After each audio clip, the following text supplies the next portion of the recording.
America और Iran के बीच युद्ध विराम टूटने वाला है, क्योंकि पिछले 72 घंटों में जो कुछ हुआ है उसने पूरे मिडिल ईस्ट को फिर बारूद के ढेर पर लाकर खड़ा कर दिया।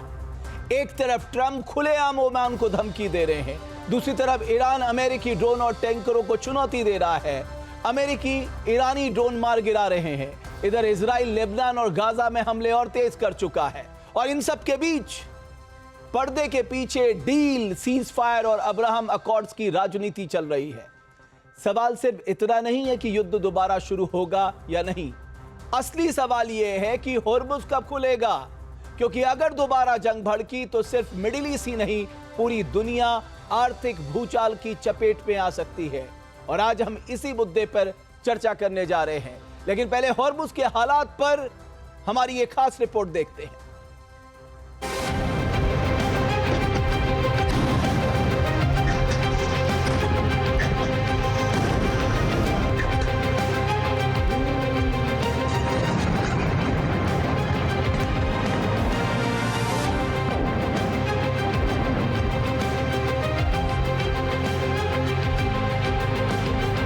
होर्मुज पर किसका रहेगा कंट्रोल? क्या ईरान वसूल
दोनों देशों के बीच सिर्फ बयानबाजी ही नहीं हो रही, बल्कि ये बारूद बनकर ईरान की धरती पर गिर रहे हैं। अमेरिका ने ईरान की सबसे रणनीतिक पोर्ट सिटी बंदर अब्बास को अपना निशाना बनाया। बंदर अब्बास सिर्फ एक बंदरगाह नहीं, बल्कि ये स्ट्रेट ऑफ हॉर्मुज में तैनात ईरानी नेवी और IRGC का मुख्य ऑपरेशनल बेस है। अमेरिकी हमलों के बाद पूरा बंदर अब्बास धमाकों की गूंज से दहल उठा। बंदर अब्बास धमाकों के दौरान फारस खाड़ी के ऊपर अमेरिकी सेना की बेहद खास एयर एक्टिविटी देखी गई। अमेरिकी एयरफोर्स का E-3B सेंट्री अवॉक्स KC-46A tanker, RC-135W river joint और नेवी का P-8A समुद्री निगरानी विमान लगातार खाड़ी के ऊपर उड़ान भरते देखे गए। ये सभी विमान किसी बड़े ऑपरेशन से पहले इस्तेमाल होने वाले हाई वैल्यू मिलिट्री प्लेटफॉर्म माने जाते हैं। इस दौरान ईरान ने भी ड्रोन से पलटवार करने की कोशिश की, लेकिन अमेरिकी नेवी ने उन्हें आसमान में ही ढेर कर दिया। इस हमले के तुरंत बाद ईरानी संसद के स्पीकर मोहम्मद बकर गालिबाफ के करीबी सूत्रों ने सीधे तौर पर अमेरिका को चेतावनी दी।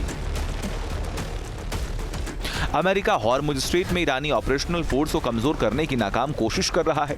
इतिहास गवाह है कि ईरान ने हर अमेरिकी हमले के बाद चुप रहने के बजाय उनके जहाजों पर फायरिंग करके जवाब दिया है, बल्कि अमेरिकी नौसेना को उसी की भाषा में जवाब देंगे। ईरान को पता है कि हॉर्मुज स्ट्रेट की अहमियत, ईरान को पता है कि दुनिया के तेल की लाइफलाइन को दबाकर कैसे अमेरिका को ब्लैकमेल किया जा सकता है। ईरान के कदम के बाद दुनिया भर में हाहाकार मचा हुआ है। हॉर्मुज में अभी भी 100 से अधिक तेल टैंकर फंसे हुए हैं, जिसकी वजह से कच्चे तेल के दाम आसमान छूने लगे हैं। इसीलिए ईरान दुनिया की इस कमजोर नस को दबाकर रखना चाहता है ताकि अमेरिका को झुकाया जा सके, लेकिन ट्रंप का मानना है कि वक्त आने पर उन शिप्स को निकाल लिया जाएगा। इस बीच ईरान के नए सुप्रीम लीडर मुज्तबा खामनेई के सबसे भरोसेमंद और सीनियर सलाहकार अली अकबर वेलायती ने इतिहास का हवाला देते हुए अमेरिका को उसकी औकात याद दिलाने की कोशिश की है। वेलायती ने कहा, समझौते के बने रहने की असली गारंटी हॉर्मुज जल डमरू मध्य है। इतिहास गवाह है कि सिकंदर और चंगेज खान से लेकर ट्रंप तक जो भी हमलावर वर्चस्व कायम करने आया, उसे आखिरकार ईरान की समृद्ध सभ्यता ने अपने भीतर समाहित कर लिया। राष्ट्रवाद कोई ऐसी चीज नहीं है जिसे पेट्रो डॉलर के दम पर खरीदा या किराए पर लिया जा सके। ये गहरी जड़ों वाली सभ्यतागत अस्मिता है।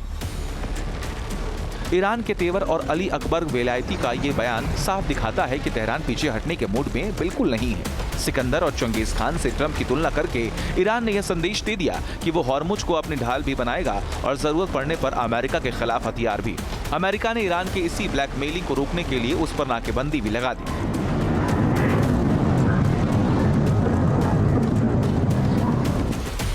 अमेरिका ने हॉर्मुज के आसपास 109 ईरानी जहाजों का रास्ता बदल दिया। अमेरिकी सेना का दावा है कि ये कदम ईरान पर लगाए गए प्रतिबंधों को सख्ती से लागू करने के लिए उठाया गया।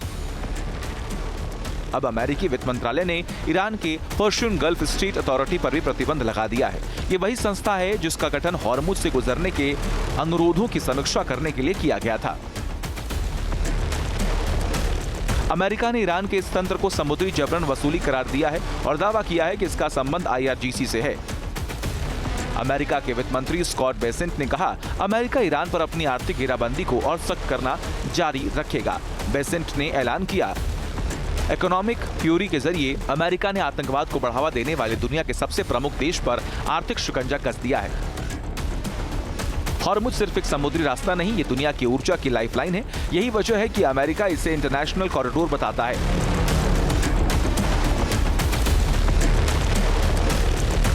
और ईरान इसे अपनी सुरक्षा और रणनीतिक ताकत का हिस्सा मानता है। अब सवाल यह है कि क्या बातचीत से रास्ता निकलेगा या फिर दुनिया एक और समुद्री संघर्ष देखने जा रही है। इस पूरे विवाद की जड़ में सिर्फ सैन्य ताकत नहीं बल्कि आर्थिक दबाव भी है। अमेरिका चाहता है कि ईरान की आर्थिक कमर टूटे, इसीलिए प्रतिबंध लगाए जा रहे हैं, जबकि ईरान चाहता है कि हॉर्मुज उसकी सबसे बड़ी बार्गेनिंग चिप बना रहे। यानी एक तरफ डॉलर की ताकत है, दूसरी तरफ तेल की नब्ज। Team news nation. एक बड़ी खबर आ रही है अमेरिकी अधिकारियों के हवाले से। ईरान इंटरनेशनल ने दावा किया है कि ईरानी वार्ताकारों और सुप्रीम लीडर के बीच तालमेल की बेहद कमी दिखाई दे रही है। मुस्तबा बातचीत को लेकर कितना अपडेट है, इस पर संदेह है। वही ईरानी वार्ताकारों के ट्रंप प्रशासन ने से तालमेल पर भी सवाल उठाया है। यानी शुरुआत से ही कहा जा रहा था कि बातचीत में अविश्वास सबसे बड़ी कड़ी है और वही यहां पर भी बात सामने आ रही है।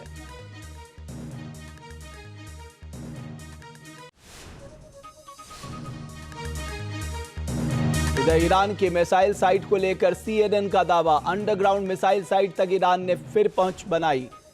मिसाइल साइट के 50 मुहानों को दोबारा खोला गया। हमले में अंडरग्राउंड मिसाइल साइट के मुहाने बंद हो गए थे।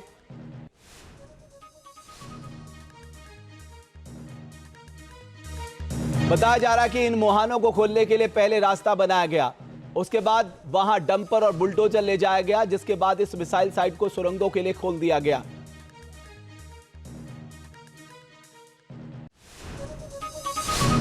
मेरे साथ दो खास मेहमान। आपके मोबाइल पर तुरंत आएगी ब्रेकिंग न्यूज। स्क्रीन पर सबसे पहले दिखेगी बड़ी खबर। देश दुनिया की हर खबर एक जगह। अब आपके मोबाइल पर तुरंत फटाफट इंस्टॉल कीजिए न्यूज नेशन ऐप और रखिए खुद को अपडेट।